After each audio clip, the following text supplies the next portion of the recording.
Sako, can I hear you now? Yeah, I can Okay. hear you. All right. Yeah. Turns out this is a lesson that I will continue to learn. Turns out Google, like video conferencing, works very well with Google web browsers, not with Safari. Yeah, actually, that's a good point. Oh, nice. Yes.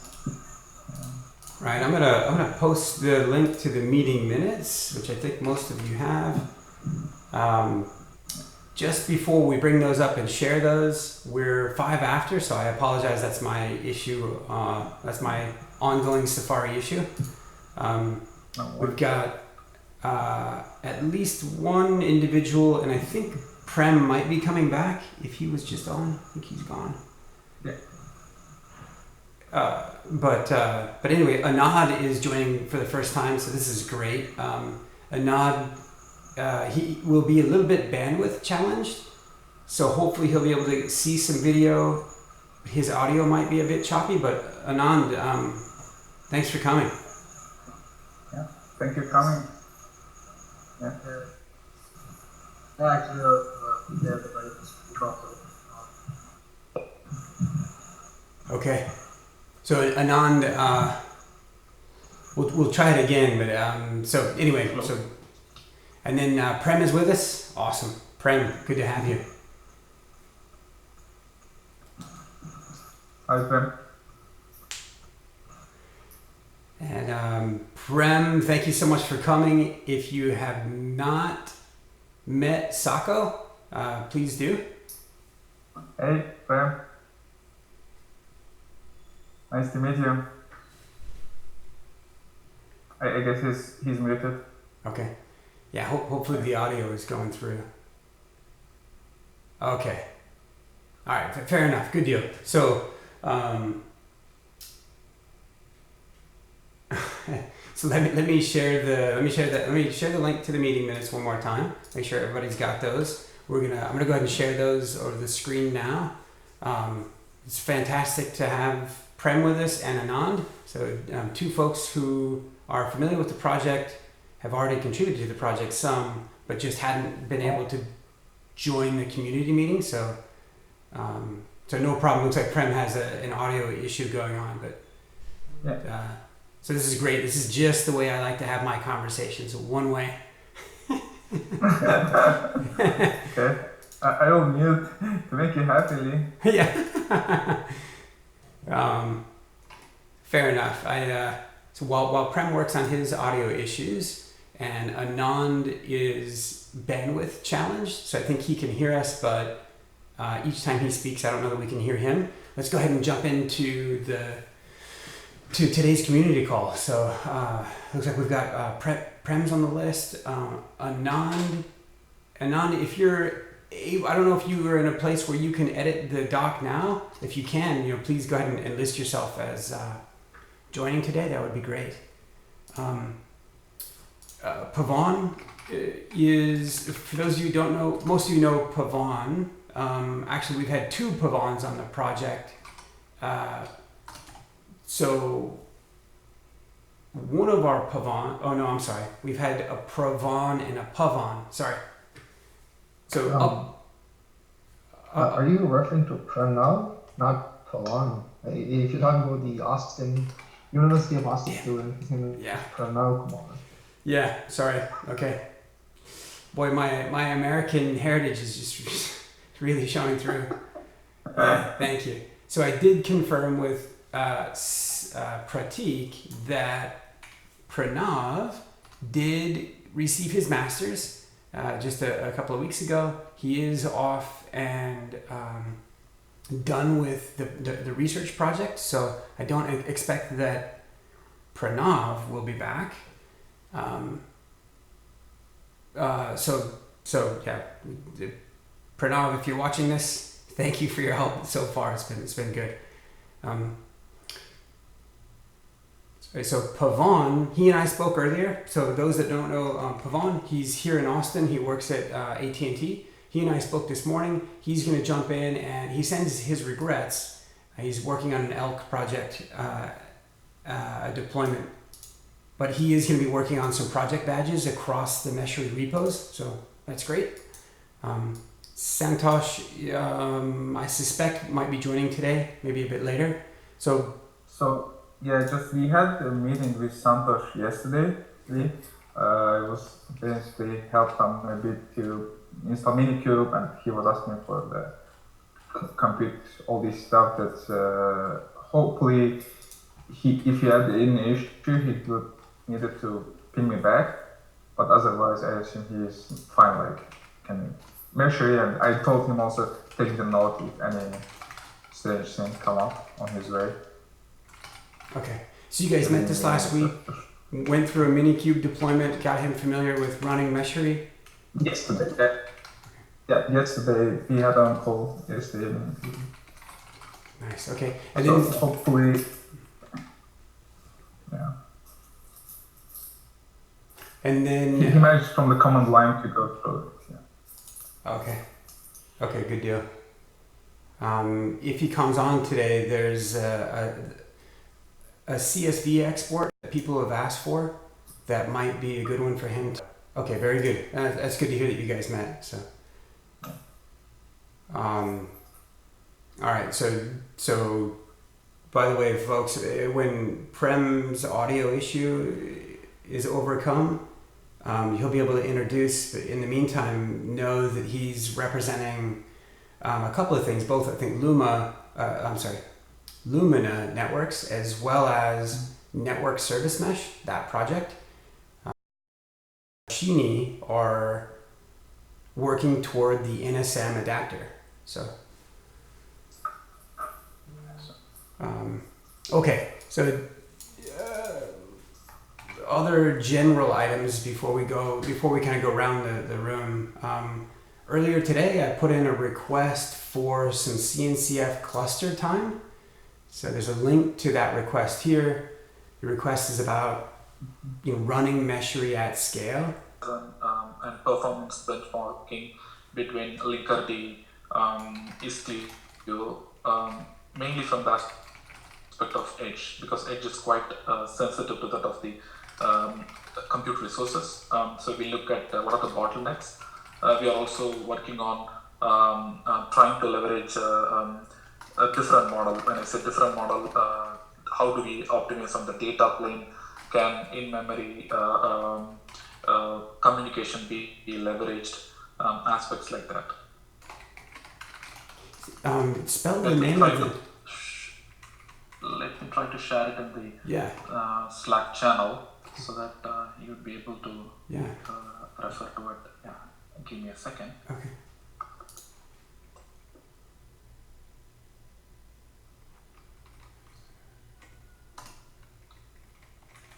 Yeah, sorry. I'll put in the Slack channel. Okay, but just to regurgitate, actually, how do you spell the acronym for Akraino?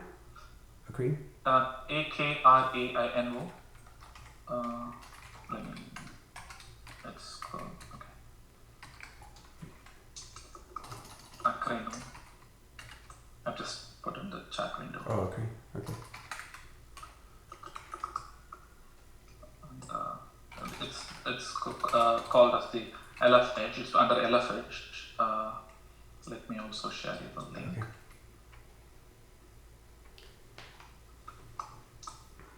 Nice. So not only is and what I'm yeah, sorry, go ahead. No, just to regurgitate kind of the essence of at least two of the things that you'd said that Akraino is looking to do, or Akraino yes, is yes, identify bottlenecks in the control plane with so there are multiple projects within Akraino, and the projects are proposed via what we call as a blueprint. So bunch of us we have joined together, and then we have proposed a blueprint mainly around leveraging the service mesh for the edge. So that particular blueprint I'm just trying to find out. It just got approved yesterday, and what it means is Intel is going to be driving this, and what it means is we will primarily look at how service mesh can be used on the edge, and that is where a lot of performance benchmarking comes into picture.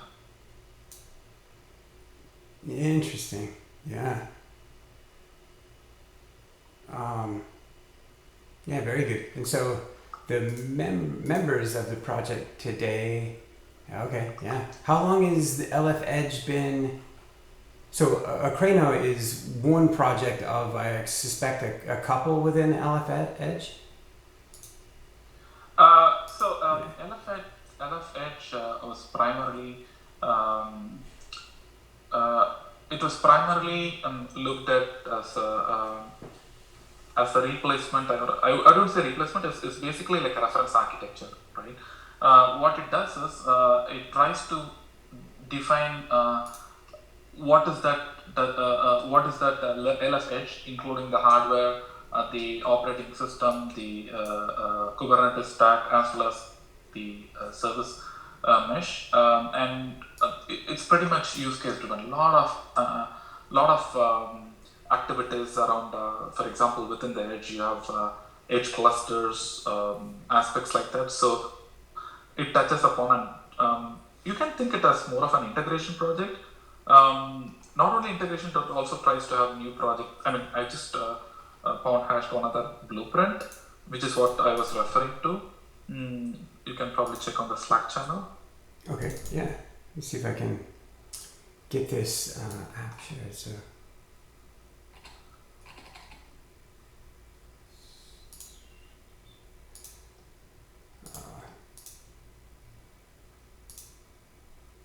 It would essentially be a PDF.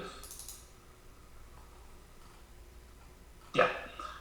So if you go to that of the page 4, yeah. So this is where you have the complete stack, and in this stack you see that service mesh for microservices. As I was mentioning, we are looking at leveraging Cilium, kernel bypass, so that we can have a bit of performance improvement. Yeah. Yeah, very interesting. Okay. And this is real. This is basically supported by Verizon Enterprise, and these are some of the use cases. The SD-WAN use case. Then we do have like a distributed analytics as a use case. Also, there is a company, one of the company called Edgex, Mobile Edgex. This is funded by Deutsche Telekom. They are also supporting this project. Okay.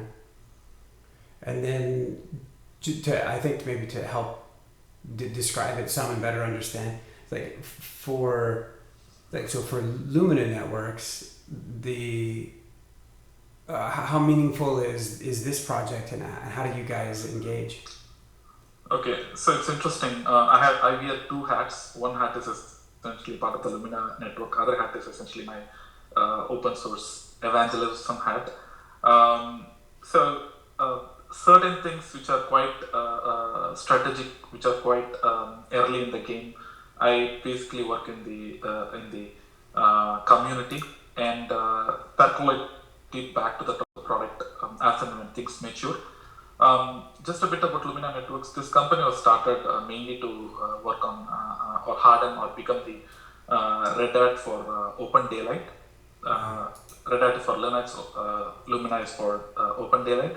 But then I joined them to essentially drive products on 5G, wherein our focus, what I'm trying to do is trying to get network service mesh integrated with Open Daylight, trying to get edge networking, trying to get network slicing, all of it which are part of the 5G. So to give a relevance, the LF edge will be more appropriate to that of the 5G edge. That is where the relevance comes into picture. Got it. Okay. Ah, interesting. Yeah, lots of good technologies inside the project. Right. Yep. Okay. Fair enough. Well, so what I had said before about having time for a network service mesh overview may not. That might be. It might be next time, or Sure. I'm gonna make sure we include those links in the meeting minutes to. Yeah, those are actually. I think maybe before we wrap on that, like going back to Ukraino, you'd said there was some kind of between Istio, Linkerd, and SM. There's some performance testing happening. Very critically focused on performance from an edge perspective, trying to identify bottlenecks. That's right. That's right. Okay. Certainly. Let me allow you to complete and then I'll answer. You probably were going to say. I was going to more or less maybe have you expound on that, and then think about it in context of Meshery and whether or not it's oriented to help or not. Yeah, sure. For a moment, let's probably remove network service mesh from the discussion. Okay. I'll probably orientate it more towards Istio and Linkerd. So the blueprint, as I was mentioning earlier, in case of Akraino, each project is essentially treated as a blueprint, right? The community goes and proposes a blueprint, and then they drive the complete integration as well as the stack as part of it, right? Some of the existing blueprint is essentially around, integrated edge cloud is one blueprint. I'm just giving an example. Edge lightweight IoT is another blueprint, right? The blueprint link, whatever I have showed, is called the cloud native edge stack blueprint. Okay. Right? So that's the link I gave you. So what this particular blueprint tries to do is essentially build a pure greenfield cloud native stack. Okay. Okay. In that particular PDF, slide 4 shows the complete cloud native NFV stack. Right? Just for the benefit of all, NFV stands for Network Function Virtualization. You can think it as a typical enterprise. You can map it to sort of any application in the cloud native world. Okay. So zooming into that of the service mesh for microservices, we essentially look at some of the use case, right? These use cases are quite time sensitive and delay sensitive, right? So in this case, what happens is, for example, let me take a simple example.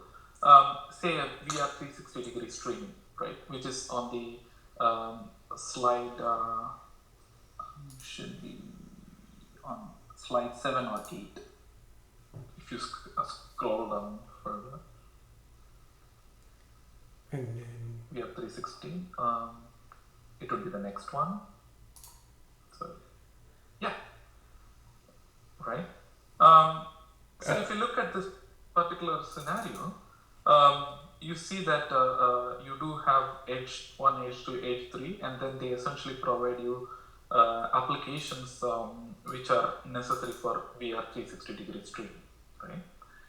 Now, service mesh for sure plays a very important and vital role here.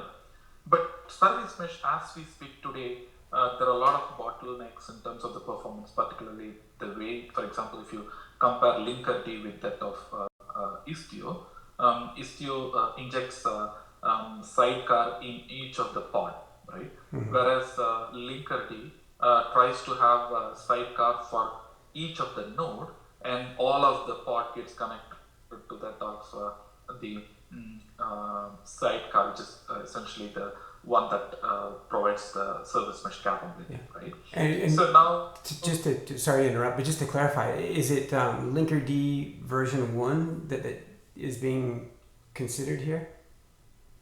Yeah. So now we are looking to use version 2. Okay. Right. So because that's Rust based and that's much more performant. In fact, I can share it. For sure, you would know you will have it, but I will definitely share. I have done a lot of analysis in terms of specific performance numbers, which is in terms of the compute power as well as there's a lot of performance benchmark that has been run, which shows how both of them are different, and more so what are the bottlenecks specifically in the Istio case. Right? So Istio assets, we cannot leverage it, so we have to look at how we can optimize, right? So one optimization can be in terms of Envoy, in terms of trying to make Envoy use or do the data plane optimization. When we talk about data plane optimization, something can come from hardware acceleration, or some of it can come from in-memory. For example, there is one model which is essentially supported by OVS. It is still not upstream. What it does is any pod within the compute node, instead of having to use the network, they would essentially use in-memory to communicate with each other. By that, you have a lot of improvement. I'm just giving one example of it. So just to regurgitate that example, that would be for any pod to pod or service to service communication that's happening intra node on the same node. That's right. Yeah. Okay. Got it. There. That's right. Intra node. Yeah. Right. And then when it's between the node, inter node, then we also need to look at, for example, there is a lot of acceleration that comes in via SmartNIC based systems, right? So that is one other way we can actually accelerate and then reduce the compute power that are being present on the edge sites, right? Yeah. And now, so this is one example where the performance of service mesh is very, very critical, right? So that's where the whole project is all about. Let me know if you're interested to be part of it. I'll send you all the information. You can also join the weekly call. We are just going to start it, and probably I've also told the other folks from Intel and VMware about the Meshery part of it, and I think probably in a month's time we can exactly see how we can bring in those test cases to that of Meshery, so that Meshery can be used as a testing or benchmarking platform for this project too. Oh wow, yeah, that'd be great. Yeah, I mean we'd lean into that hard to the extent that we can. It's the I have to say I haven't gotten into performance engineering with this project. I feel like it was a mistake, or just, oh my goodness, there are so many variables to account for. Great. And so yeah, the need. I mean, it's just such a need every which way. And the reality is, for all of the very rich opportunities that service meshes have to really strip applications, well, to make infrastructure smarter, or to strip applications of infrastructure concerns. The crux of it comes down to whether or not they can do it in a performant way. If they can't do it in a performant way, then then many of the use cases are lost. Yes. So, yeah, okay, yeah, this is great. Yeah, all kinds of very familiar tech. Just I'm also realizing just how many foundations the Linux Foundation has. That so it's an interesting mashup too of sort of tech from OpenStack land and tech in kind of cloud native land, and just I guess just to clarify, like of some of the putting it all together slide, I guess slide 10, that this isn't saying, hey, this is just giving examples of technologies that might fit into these tiers, not necessarily. Okay.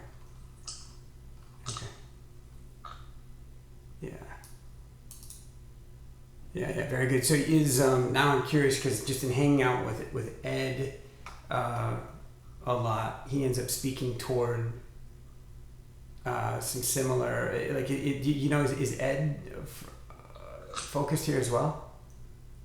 No, this is more service mesh focused. We are still looking at we haven't looked at leveraging network service mesh yet, because just since you have brought in network service mesh here, right? As I was mentioning, network service mesh is L0 to L3. So Frederick is currently working on integrating with Envoy. So once that is done, then what will happen is you can essentially run Istio and network service mesh together. What it means is L0 to L3 would be done by network service mesh, and then L4 to L7 would be done by Envoy. Sorry, Istio. Istio. Yeah, that makes a lot of sense.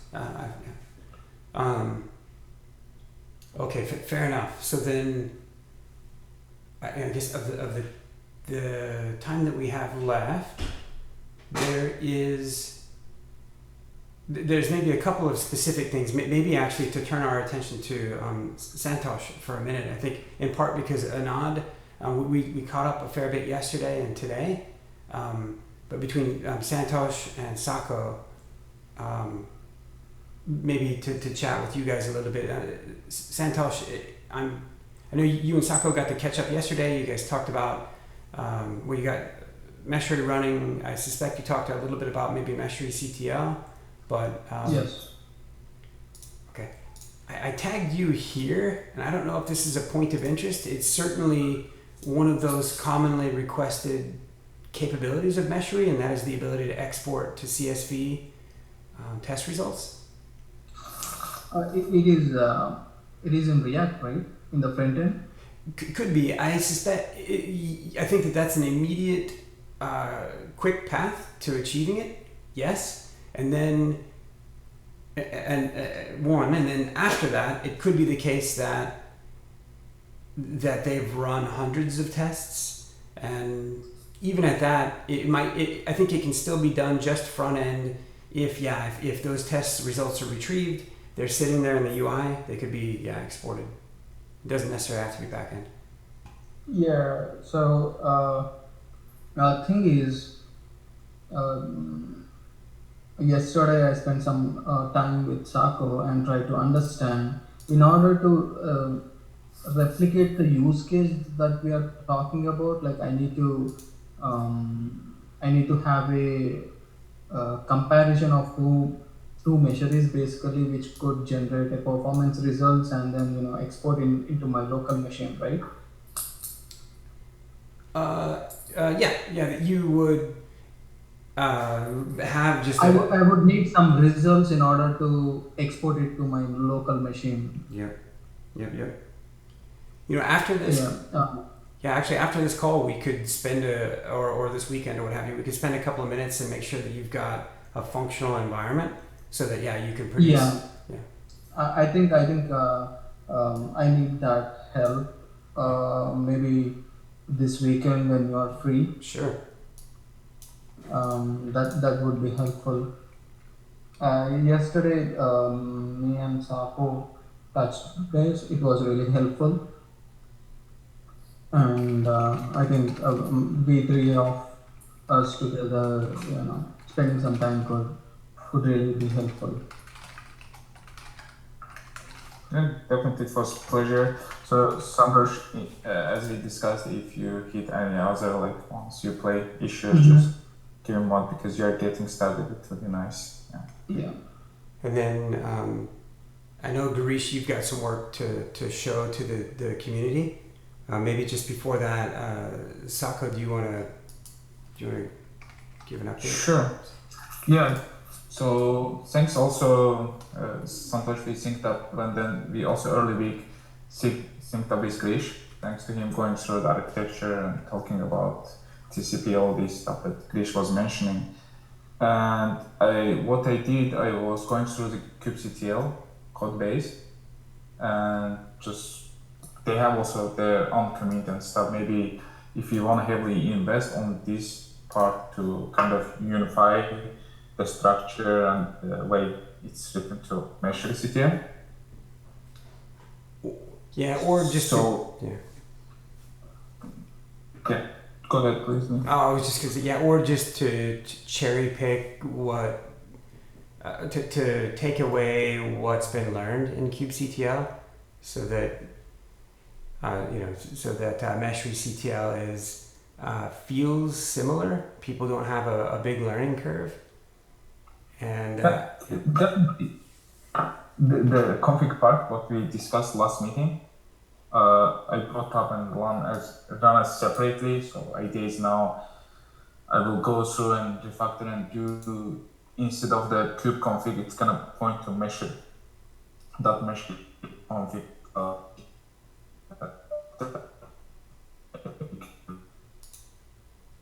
Upload to UI. Okay. Yeah, you cut out there a little bit, but I heard what you were saying is. Yes.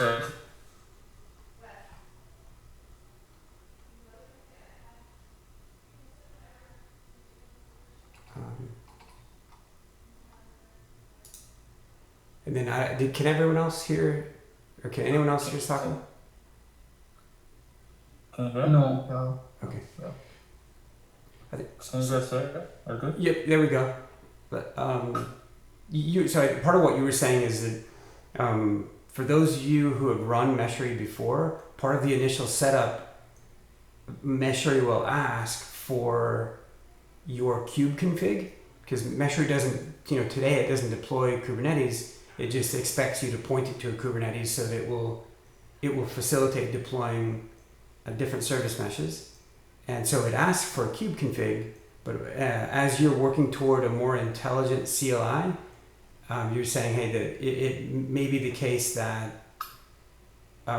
we would be storing some of this configuration, some of the cluster information and cluster access in a Meshery config. Yeah, so basically you should be able to like Meshery CTL, config, update, context, all these kind of, as I understood from last meeting, that bring it to our command line, that they don't do it through kubectl. Yeah. So that's kind of I copied the config part. Yeah, hopefully we can make that part unify, and then in long term it will be also good that you follow some dev patterns they are using. For slightly there is difference right now. They're still using Cobra, but there is slight different the way they're doing it. Totally. Okay, it makes sense now. Yeah. Okay, that's good. Anything else, Sako, before Garish demos some stuff? So yeah, just that's the priority one right now. That for the CTL one to integrate, and the next thing what we discussed TCP, but I haven't spent too much time on this part, so I will try to also concurrently do it, that part. That the document will share because contribute there. Okay, great. Yeah, for the load generators, and then very good. And then Anand, now that you've been introduced to Sako, Sako is aware that you're going to take a crack at converting the Meshery bash script, the pre-flight check stuff, to Go. So if you're comfortable, go ahead and move forward. You don't have to wait to meet with Sako to do that. Certainly you guys do. I encourage you to, but don't let the time zones get in the way, I guess is what I'm saying. Sure. I guess he can talk, but I guess he assumed he hears. Just as a Santosh case, try to first run it, make sure you can run as it is with Meshery CTL, the one. And the code base pretty straightforward. In case we can sync it in Slack, or just if you have any question, just write in the Meshery channel that we can have a look. Nice. Very good. And then over to you, Garish. Awesome. So, I've pretty much not shown any demo for the past 2 weeks. So today I hope I'll have something slightly bigger to show. So this is like a performance page, which I'm pretty sure all the users of Meshery would be aware of. If you guys remember, we have been using Grafana for charts. So there were two things, reasonably big things that were actually taken on in the past 2+ weeks. The first one is actually migrating away from Grafana for charts. Because Grafana charts are great, they are embedded in iframe, so the challenge is the performance will always have it home. So here you can see the other part, which is integration with Prometheus directly. So these were the two things that were actually done last week. So to start with, so I have a Grafana here. And I have another Grafana here, and I can go over the differences, but that's probably not important. So this is the first Grafana, so I'm going to connect to it. And the first connection, we actually parse the board configs and then fetch all the boards from Grafana. And now from there, all the template variables are inferred, and then we can make selections based on that, and we can select the panels. And now usually when you hit add, you will see the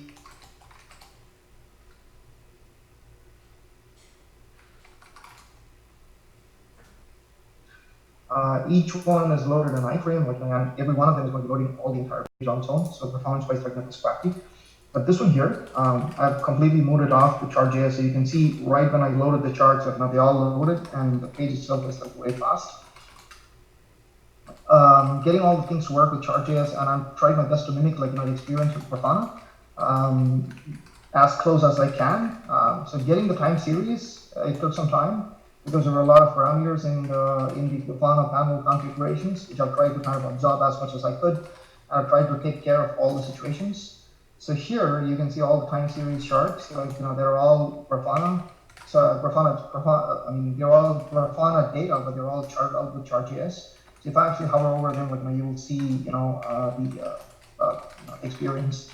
Same way here, and so on and so forth. I also have zoom capability, but I'll talk about that later. But the other one is chart.js does not support anything other than a linear chart. Of course, when it has bar charts, but not God charts. So for supporting God charts, which Grafana has support for, I've brought in another library called C3, which is based off of V3. So you can see this chart here, this board here, contains a mix of all these. And now, like I said, everything is actually based off of chart.js. Now, in a similar way, if I actually give the other chart, so the other Grafana, there was a reason I want to actually showcase the other type of chart that we support.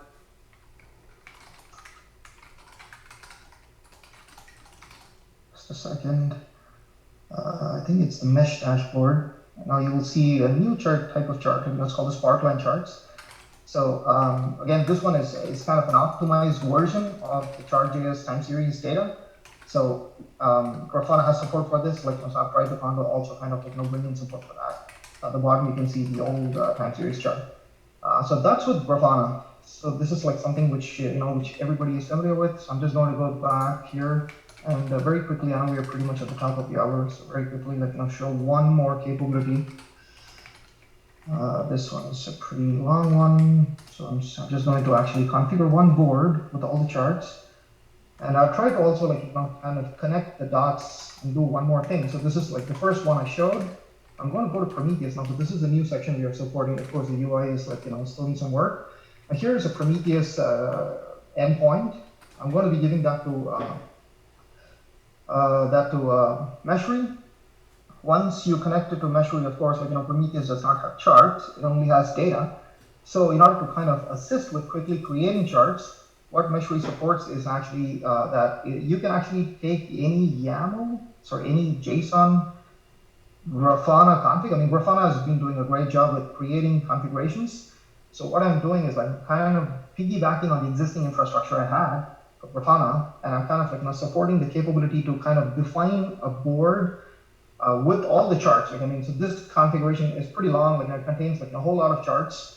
In the form of panels. So essentially what I've done is I've taken an existing JSON from Grafana, given it to Meshery, and what it does is it actually parses it out, takes all the charts. This is again leveraging on the Grafana infrastructure we already had. Now, when you add, again, this is very similar to the other one, but the only difference here is all these charts are actually charted out with data from Prometheus directly. So these are not from Grafana. So they are very similar. There is a specific use case we'll be targeting. Now, again, in order to keep the experience similar, if you go to the performance page, you will see both the Prometheus charts and the Grafana charts. So you can actually expand on them and scroll over the Prometheus and the Grafana ones. Like I said, since we've moved away from iframes, the experience is way better. You'll probably not see any lag on the page. So these were actually the two major capabilities that was incorporated into Meshery in the last 2 weeks. That's pretty much my demo, and thanks a lot for listening. past 2 minutes past the time. Questions? Nice work, Krish. Hey, nice work, Girish. So a couple of questions. Sorry, we're on top of the herd. Grafana does, if you leverage Prometheus, so Prometheus has two models. One is essentially you need to probably instrument the code, right? Right. So you would definitely have instrumented the code so that you can get more insights into the stats, right? So there are two parts. Now, essentially, I mean, so the reason for us to do or kind of like start working in this direction is actually that when we were running low test, like one of the preliminary things that was happening was that we were kind of using Grafana that came with the the service meshes that were being installed, and we were always getting service level metrics, not node level metrics.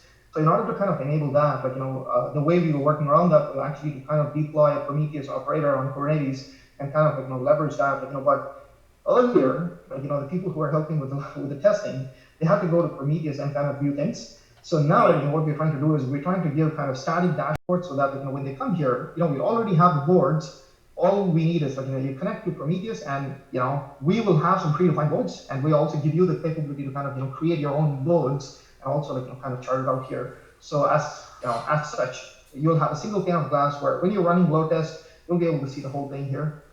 Okay, very interesting. Okay, so which means it's more like templatization of the Grafana charts, so that you would essentially have a unified. I mean, you can have any stats behind the scenes, but when charting, you essentially. Gotcha. Thank you. Yeah. Awesome. And again, so this opens up another window, like for what you actually asked. So right now, whatever Prometheus has data for, we can put it into Meshery because we are now interfacing with Prometheus directly. So like for example, it could be like your application custom metrics, or it could be service level metrics, like which is exposed by any service mesh. It could be infrastructure metrics, which are collected from Kubernetes, like with the extra components Prometheus already has deployed. I mean, of course, it has to be pre-configured. Now, so with all these, if all this data is available in Prometheus, we can quickly bring them into Meshery and kind of you can see value with it right away. Cool. Thank you.